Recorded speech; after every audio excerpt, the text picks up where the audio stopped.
Recording studio Surat Gujarat. जनुए के चलल बा जनुए के चाली रोज जिला में मछेला खाना बोली सुना मछेला खाना बोली। जनुए के चलल बा जनुए के चाली रोज जिला में मछेला खाना बोली। अब ना चिड़ैया उड़े बाज उड़े वाला बा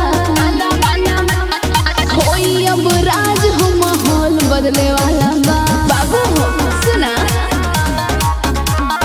होई अब राज हो माहौल बदले वाला बा माहौल बदले वाला बा माहौल बदले वाला बा। Mix by DJ Sahabuddin. होई अब राज हो माहौल बदले वाला बा। जेकरा पे फेरेला हाथ है बाबू हो जाला जिंदगी बेकार रे बाबू बुझला बेकार रे बाबू। जेकरा पे फेरेला हाथ है बाबू हो जाला जिंदगी बेकार रे बाबू। करे रंगदारी पूरा एरिया में हल्ला बा होई अब राज हो माहौल बदले वाला बा बुझला होई अब राज हो माहौल बदले वाला बा माहौल बदले वाला बा माहौल बदले वाला बा।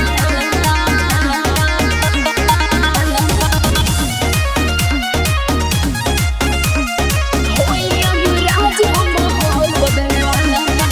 नाम बनैले बा यूपिया बिहार में करे बाबाल रोज बीचे बाजार में सुना नाम बनहिले बा यूपिया बिहार में करे बाबाल रोज बीचे बाजार में। जहाँ बुझी पे रिंकू के बोले वाला बा होई अब राज हो माहौल बदले वाला बा बाबू हो सुना होई अब राज हो माहौल बदले वाला बा माहौल बदले वाला बा।